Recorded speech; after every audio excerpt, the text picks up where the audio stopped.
refer to some important parts of class 12 Maharashtra board session 2. So here we will continue the session 1.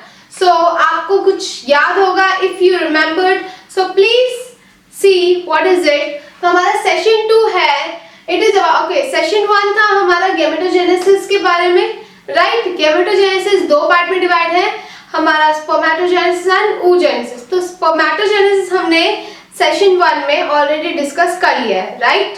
So here the second half of gametogenesis is oogenesis. ठीक है, हमारा second point क्या है?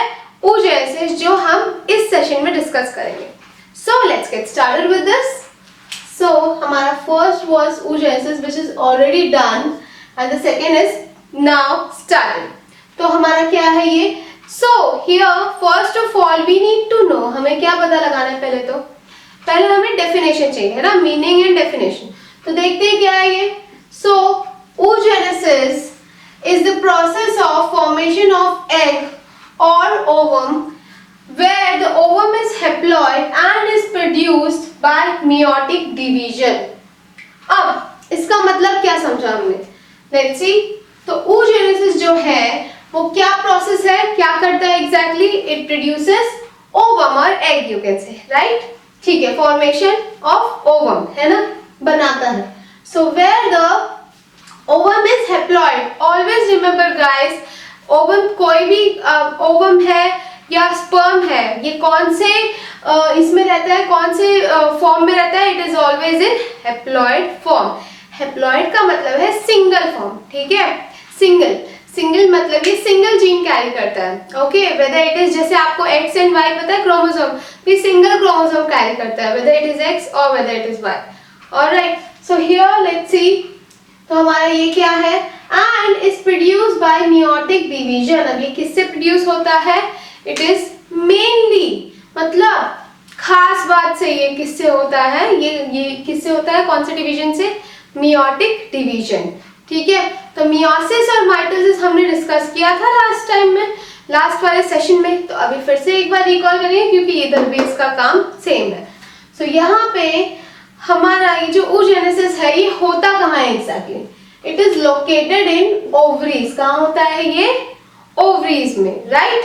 क्योंकि ovaries को और क्या बोलते हैं? अगर कॉमन वर्ड में बोलेंगे तो गोनाड्स, राइट. तो गोनाड्स मेल में क्या था? टेस्टिस, एंड फीमेल में क्या है?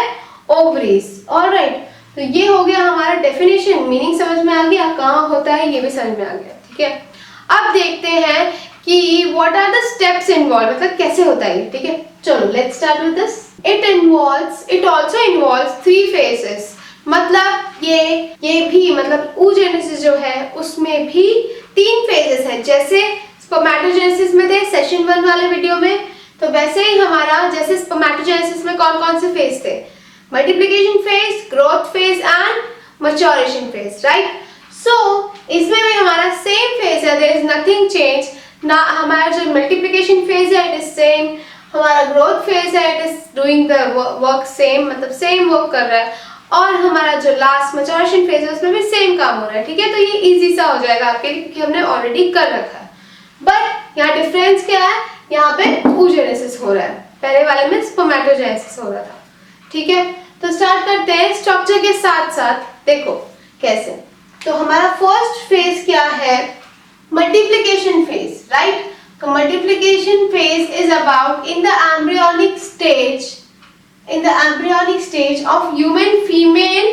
मतलब जब फीमेल का ये जो ओवरी में जब ओवम प्रोड्यूस होता है उसको स्टेज को क्या बोलते हैं? Embryonic stage. ठीक है, तो यहाँ पे human female repeated mitotic divisions of primary germ cell of the ovary results in millions of oogonia. Multiplication phase में क्या होता है पता है? रिपीटेड माइटोटिक डिवीजन होता है, मतलब बार बार माइटोटिक डिवीजन होता है और बहुत सारे oogonia फॉर्म होते हैं. मिलियंस ऑफ oogonia फॉर्म होते हैं. अब देखो, अब स्ट्रक्चर पे आते हैं. स्ट्रक्चर पे देखते हैं कहाँ की बात हो रही है. फर्स्ट वन क्या है हमारा? Multiplication phase. हम मल्टीप्लिकेशन फेज की बात कर रहे हैं. तो इसमें देखो हो क्या रहा है? पहला क्या है हमारा? Primary germ cell, right. पहला सेल को क्या बोला है यहाँ पे? Primary germ cell.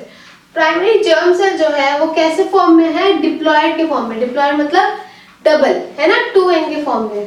तो 2n में क्या होगा ना, मतलब अब इसमें क्या होगा, इसमें बार बार माइटोसिस होगा। माइटोसिस मतलब मल्टीप्लिकेशन होना, जैसे मैंने आपको बताया था, राइट।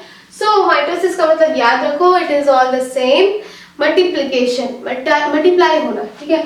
सो यहाँ पे क्या हो रहा है, ये लोग मल्टीप्लाई हो रहे हैं, तो ये भी 2n, ये भी 2n, ये भी 2n, ऑफ कोर्स ये लोग 2n ही होंगे, मतलब ये सब डिप्लॉयड फॉर्म में ही होंगे क्योंकि मल्टीप्लाई हो रहे हैं, राइट।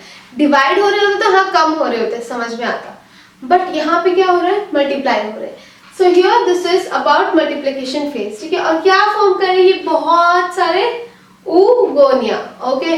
तो ये क्या फॉर्म कर रहे हैं, oogonia। This was about multiplication phase.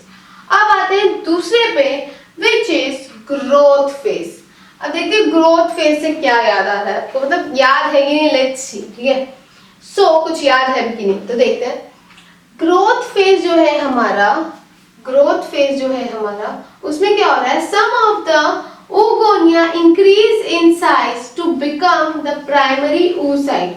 अब क्या हो रहा है कि ये जो कुछ oogonia है, ठीक है, some of the, not all, कुछ oogonia क्या करती हैं, इंक्रीज करती हैं अपना साइज, क्या बनने के लिए, to become a primary oocyte। Primary oocyte form करेंगे। लग आ जाते हैं यहाँ पे स्ट्रक्चर पे आ जाओ।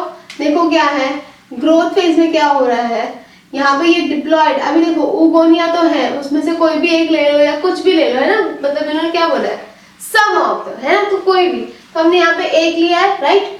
तो एक प्राइमरी oocyte जो है वो oogonia ग्रो होके क्या बनी, प्राइमरी oocyte, है ना। तो ग्रो क्यों हो रहा है, क्योंकि ग्रोथ फेज है, सिंपल।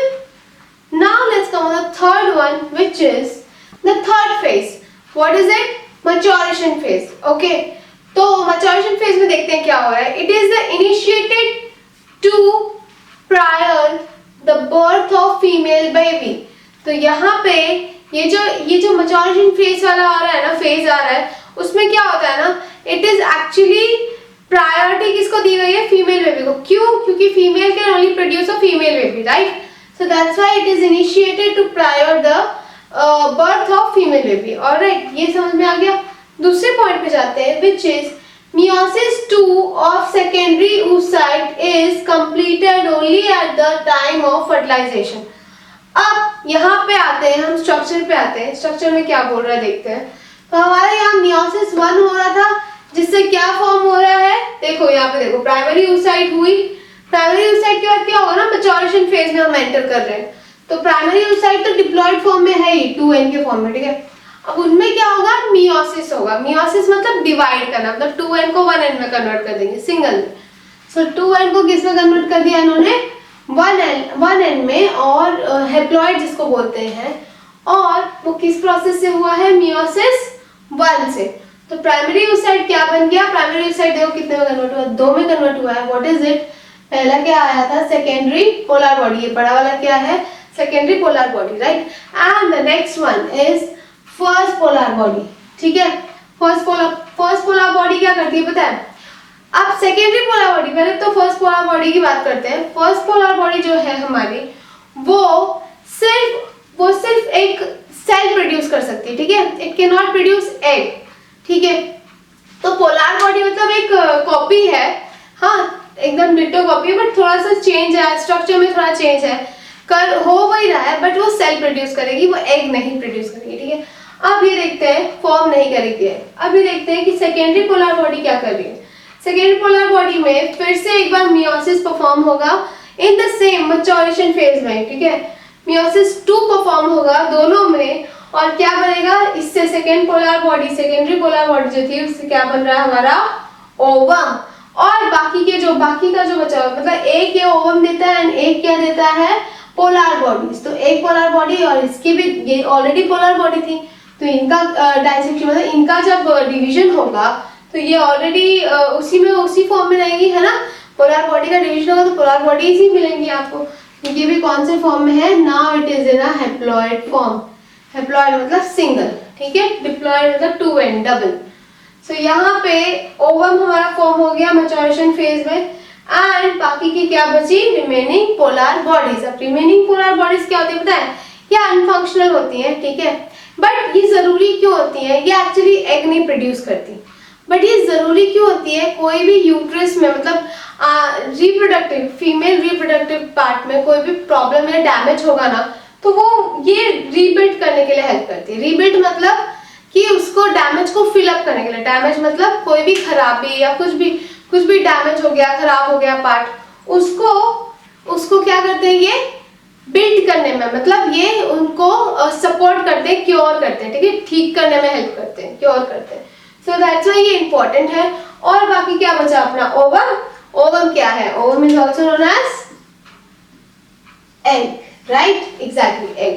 तो यहाँ पे ओवम मिल गया हमें, अब ये फर्टिलाइजेशन परफॉर्म कर सकता है आगे जाके स्पर्म के साथ। तो अब ये देख लिया, अब थोड़ा सा पॉइंट्स पे आते हैं। क्या बोला था इन लोगों ने, मियोसिस 2 ऑफ सेकेंडरी oocyte, मतलब जो मियोसिस 2 हो रहा है सेकेंडरी oocyte में, सेकेंडरी oocyte में मियोसिस 2 जब होता है, मियोसिस 2 जब होता है तो इट इज लाइक मियोसिस 2 में क्या होगा ना, is completed only at the time of fertilization. अब ये जो मियोसिस 2 कब होता है ना, जब फर्टिलाइजेशन होने वाला होता है, ठीक है। फर्टिलाइजेशन नहीं होगा तो मियोसिस 2 भी नहीं होगा, ठीक है, वो अपना टाइम वेस्ट नहीं करेगा। तो यहाँ पे ओवम तभी प्रोड्यूस होता है जब स्पर्म्स एंटर करते हैं and then the fertilization occurs, है ना। तो फर्टिलाइजेशन कब होता है, जब स्पर्म एंटर करेंगे इनसाइड द फीमेल ट्रैक। तो यहाँ पे इसीलिए बोला है कि मियोसिस 2 तभी होता है, मियोसिस 1 तो हो गया, राइट, मियोसिस 2 तभी होता है जब फर्टिलाइज होने वाला होता है एग, ठीक है। तो नेक्स्ट वन पे आते हैं, which is meiosis 2 results in large egg which is N, मतलब haploid, है ना। अब देखो sperm भी haploid कंडीशन में होता है और egg भी haploid कंडीशन में होता है, मतलब वो दोनों सिंगल haploid होते हैं। अब उनमें जब फर्टिलाइजेशन होता है तो वो मिक्स होते हैं, फ्यूज होते हैं एक साथ। तो फ्यूज होने के टाइम वो क्या बन जाते हैं, diploid, which is called zygote. क्या बोलते हैं उनको, जाइगोट, ठीक है। तो यहाँ पे meiosis 2 results in large egg and a small second polar body and the egg functions as a female gamete।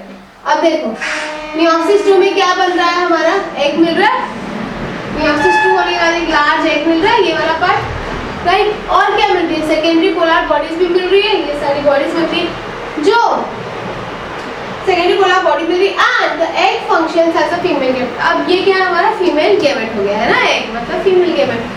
तो ये हो गया हमारे इसके बारे में, इस प्रोसेस के बारे में। लास्ट वाला पॉइंट देखते हैं क्या है, in the absence of fertilization it is actually shed off along with menstruum. अब देखो यहाँ पे बताइए क्या बोलते हैं, this is an important point obviously.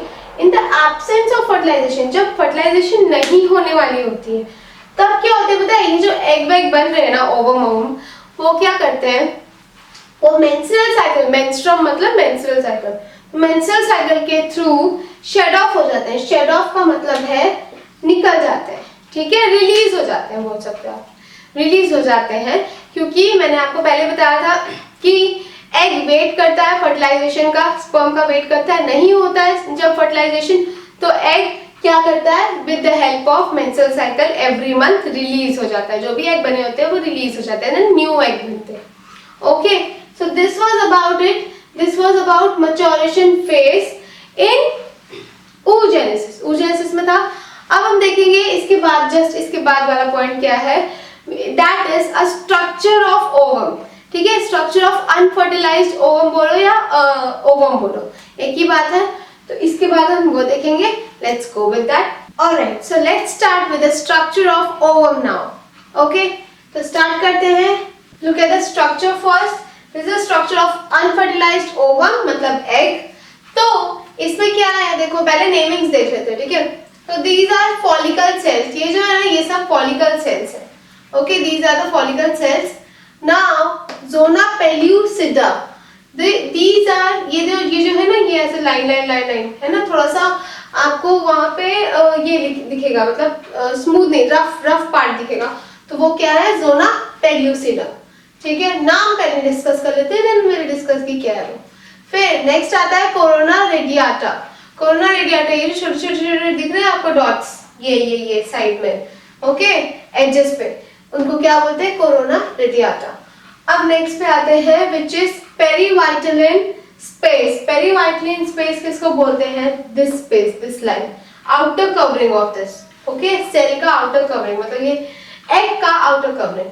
Next आता है हमारा वाइटलिन स्पेस। वाइटलिन स्पेस कहाँ है? जस्ट पेरीवाइटलिन के अंदर, ऑलराइट। ये क्या होता है ना, दीज आर द ट्रांसपेरेंट आप बोल सकते हो कवरिंग, ठीक है, एक ट्रांसपेरेंट कवरिंग होती है, ओके। नेक्स्ट पे आते हैं which is first polar body. First polar body कहाँ दिख रही है? यहाँ पे, right. So this is a polar body जो हमारी फर्टिलाइज एग के बाजू में हुई थी, है ना, 3-4 we got 2 to 3 polar body मिली थी हम लोग को, राइट, आफ्टर द मियोसिस 2, तो वो है ये। नेक्स्ट पे आते हैं विच इज न्यूक्लियस। ये जो आउटर लेयर है अंदर, ये जो इनसाइड वाला सेल है, इसका आउटर लेयर है वो क्या है? न्यूक्लियस है एक्चुअली, वो है ना, सेल का न्यूक्लियस है। और इसके जो अंदर का है वो क्या है? न्यूक्लियोलस, ओके, उसके अंदर क्या है? न्यूक्लियोलस। अब नेक्स्ट पे आते हैं विच इज साइटोप्लाज्म। ये सेल है, ऑब्वियस सी बात है, एग सेल है, तो एग सेल के अंदर का पार्ट क्या होगा? Cytoplasm, right. So it is a cytoplasm. Now अब थोड़ा सा एक्सप्लेनेशन देखते हैं। This was a structure, okay. Now let's come on the explanation apart from this. So here, यहाँ पे आते हैं, स्टार्ट करते हैं, which is the first point देखते हैं। It is non-cleidoic which is without shell. मतलब देखो ये क्या होता है ना, नॉन क्लियोडोइक होता है। नॉन क्लियोडोइक मतलब शेल के बिना, शेल नहीं है इसमें, okay. This is a liquid substance, एक लिक्विड सब्सटेंस इसको कवर करके रखा है, इसमें कोई शेल नहीं है, ठीक है। नॉन क्लियोडिक समझ में आ गया, मतलब विदाउट शेल, कोई भी कवरिंग नहीं है, कोई भी आप बोल सकते हो हार्ड कवरिंग नहीं है, ठीक है। एंड माइक्रोसिथिल, मतलब माइक्रोसिथिल मीन्स स्मॉल योक रहता है इनके अंदर, जो रहता है ना, ये योक इनका बहुत स्मॉल होता है। ये देखो, ये योक का काम कर रहा है, अपना न्यूक्लियस बहुत स्मॉल है, that is the thing, okay. Next पे आते हैं अप्रॉक्स, इनका देखो साइज क्या होता है, ये एग सेल का, ठीक है, ओवम का, अप्रॉक्स 0.1 mm और 100 माइक्रोन्स बोल सकते हो, ठीक है, 0.1 मिलीमीटर साइज में होता है ये। And as it is round, पहली बात तो ये राउंड है, नॉन मोटाइल है एंड हेप्लॉइड फीमेल गेमेट है। पहली बात तो ये राउंड है, राउंड शेप का है, you can see that.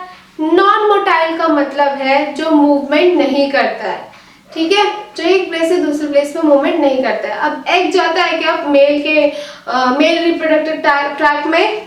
No, है ना। स्पर्म आता है फीमेल रिप्रोडक्टिव ट्रैक्ट में। इसीलिए ये जो है ना, ये जो फीमेल रिप्रोडक्टिव सिस्टम है और ये इसका जो गेमेट है, ये नॉन मोटाइल होता है, अपनी जगह पे स्टेबल रहता है, ठीक है। सो ये है। और दूसरी चीज हमारी क्या थी? हैप्लॉइड होता है। हैप्लॉइड मैंने आपको स्टार्टिंग से बताया है, सिंगल सेल, ठीक है, सिंगल फॉर्म में रहता है। और this is a female gamete, that's it. ये फर्स्ट पॉइंट हो गया हमारा क्लियर, ठीक है। अब नेक्स्ट पे आते हैं which is point number 2। The nucleus of egg appears large and called germinal vesicle. अभी जो न्यूक्लियस है ना एग का, ये ग्रो करता है बाद में जाके, ठीक है, व्हेन द फर्टिलाइजेशन अगर ये ग्रो करता है और वो किस में कन्वर्ट होता है? जर्मिनल वेसिकल्स में। किस में कन्वर्ट होता है? जर्मिनल वेसिकल्स में, ओके। अब नेक्स्ट पे आते हैं which is the cytoplasm of egg is also called ooplasm. Cytoplasm जो है एग का, उसको और क्या बोल सकते हो आप? यहाँ पे लिखते हैं, और क्या बोल सकते हैं? ओप्लाज्म, ठीक है, ठीक है। साइटोप्लाज्म को ओप्लाज्म बोलते हैं क्योंकि एग से रिलेटेड है। नेक्स्ट पे आते हैं the egg is surrounded by many membrane. अब देखो एग ना बहुत सारे मेम्ब्रेन से सराउंडेड, आप देख सकते हो बहुत सारे मेम्ब्रेन दिख रहे हैं, यहाँ पे आपको लेयर दिख रहे हैं, तो क्या क्या है वो? लाइक वाइटलिन मेम्ब्रेन, पहला तो वाइटलिन मेम्ब्रेन का नाम लिया है, तो यहाँ पे ये वाइटलिन मेम्ब्रेन है, right, this is a vitelline membrane, this one. And next क्या है? अच्छा, वाइटलिन मेम्ब्रेन करता क्या है? विच secrets non-cellular glycoproteinous membrane with zona pellucida outside। मतलब ये क्या सिक्रेट करता है? ये मेम्ब्रेन है, वाइटलिन मेम्ब्रेन, ये एग्जैक्टली क्या सिक्रेट करता है? ये सिक्रेट करता है ग्लाइकोप्रोटीन्स, ठीक है। तो ग्लाइको नॉन सेलुलर होता है और ग्लाइकोप्रोटीन्स पता है क्या करते हैं, ये एक जैसे आप बोल सकते हैं एंजाइम सीक्रेट करता है। एंजाइम क्या करता है, किसी भी चीज को हेल्प करता है, कोई भी रिएक्शन को इजी होने में हेल्प करता है ना, कैटलिस्ट का काम करता है। तो ये जो हमारा वाइटलिन स्पेस है, ये क्या सीक्रेट कर रहा है, ग्लाइकोप्रोटीन सीक्रेट कर रहा है, जिससे एक लेयर फॉर्म हो रहा है, उसको क्या बोल रहे हैं हम, जोना पेल्यूसिडा। कहाँ है जोना पेल्यूसिडा, यहाँ पे, ये है ना। तो ये जस्ट उसके आजू बाजू, ये जो आउटसाइड, क्योंकि आउटसाइड बोला, ठीक है, तो ये एक एंजाइम सीक्रेट करता है, ये वाला लेयर, अंदर वाला लेयर, जिसके थ्रू ये जो आउटसाइड का जोना पेल्यूसिडा भी इससे ज्वाइंट रहता है, ठीक है। अब नेक्स्ट वाला क्या है, जोना पेल्यूसिडा को भी हाईलाइट कर लेते हैं, ठीक है, आउटसाइड। फिर the zona pellucida is connected to corona radiata by hyaluronic acid. Okay, अब देखो, अब हमारी जो जोना पेल्यूसिडा है, ये किससे कनेक्टेड है, it is actually connected to the corona radiata. Corona radiata किसको बताया था मैंने, कोरोना रेडियाटा, यहाँ दिख रहा है आपको, ये छोटे छोटे है ना, black black. Okay, so this comes in corona radiata, ठीक है, इनका नाम है। तो ये क्या होते हैं ना, ये जोना से कैसे, जोना और कोरोना याद रखो, जोना और कोरोना कनेक्टेड कैसे है, विद द हेल्प ऑफ एक एसिड है इनके बीच में, which is hyaluronic acid. Hyaluronic acid क्या करता है पता है, हाइलुरोनिक एसिड जब स्पर्म एंटर कर रहा होता है ना, तो उसको वो डिफेंड करता है, मतलब ये जो एग है उसको डिफेंड करता है, डिफेंड मतलब बचाने का काम करता है, ठीक है, स्पर्म को एंटर नहीं होने देता जल्दी। ऑफ कोर्स जो स्ट्रॉन्ग स्पर्म होगा वो एंटर हो जाएगा, बट ऐसे कोई भी स्पर्म आएगा तो एंटर हो जाएगा क्या, नहीं, है ना, देयर आर मेनी स्पर्म्स। सो वो क्या करता है, ये हाइलुरोनिक एसिड एग्जैक्टली करता क्या है, ये एग को प्रोटेक्ट करता है, ठीक है, एग को क्योंकि शेल तो है नहीं, तो ये एसिड है, लिक्विड है, यही सारी चीजें प्रोटेक्ट कर रही है उसको। सो इसीलिए ये एग को प्रोटेक्ट करके रखता है, सो दैट कुछ भी एंटर ना हो जाए, कोई भी स्पर्म एंटर ना हो जाए ऐसे कहीं से भी आगे, ठीक है, that is the thing. So यहाँ पे इसको हाईलाइट करते हैं हाइलुरोनिक एसिड को। हाइलुरोनिक एसिड याद रखना प्लीज। नेक्स्ट पे आ जाते हैं, which is between the vitelline and zona there is a fluid called perivitelline space. अब देखो, वाइटलाइन है यहाँ पे, ये जो वाइटलाइन है ये वाला, और जोना और वाइटलाइन के बीच में एक लाइन ये दिख रही है आपको, ये वाली ब्लैक वाली, इसको क्या बोलते हैं, पेरीवाइटलाइन स्पेस। पेरीवाइटलाइन स्पेस कैरी कर रहे हैं ये दोनों, है ना, एक अब वो दोनों के बीच में क्या पड़ रहा है, perivitelline space, where the first polar body lies. अब वो जो फर्स्ट पोलर बॉडी हमारी हुई थी वहां पे, है ना, मियोसिस के थ्रू जो क्रिएट हुई थी oogenesis वाले डायग्राम में, उसको वो जो फर्स्ट पोलर बॉडी वो कहाँ पे एग्जैक्टली लाई करती है, कहाँ रहती है, इन द पेरीवाइटलाइन स्पेस, ठीक है, ये जो फर्स्ट पोलर बॉडी दिख रही है आपको, कहाँ रहती है, इस स्पेस में रहती है, ऑलराइट। और वो क्या करती है, मैंने आपको क्या बताया, इट रिपेयर करने का काम करती है, ठीक है। रिपेयर मतलब क्या, कोई भी चीज बनाना, तो जब कोई चीज डैमेज हो जाती है ना रिप्रोडक्टिव ट्रैक में, तो वो रिपेयर करने का काम करता है, कौन, ये फर्स्ट पोलर बॉडी। और फर्स्ट पोलर बॉडी क्या होता है ना, अनफंक्शनल होता है, मतलब इसका कोई ज्यादा फंक्शन नहीं, लेकिन ये इंपॉर्टेंट भी है, ठीक है। सो ये हमारा था एग का, मतलब ओवम बोलो एग बोलो एक ही बात है, तो ओवम का स्ट्रक्चर, अनफर्टिलाइज्ड ओवम का स्ट्रक्चर था। सो एंड ये था हमारा explanation, okay. So whenever the question will come related to structure of unfertilized ovum या describe unfertilized ovum, so you have to write this and draw this along with this, okay। आपको ये लिखना भी है और ड्रॉ भी करना है, ठीक है। तो नेक्स्ट लेक्चर में ये जो हमारा नेक्स्ट सेशन होगा, सेशन नंबर 3, उसमें हम पढ़ेंगे द मेल रिप्रोडक्टिव सिस्टम के बारे में, ठीक है। So till then good bye and take care.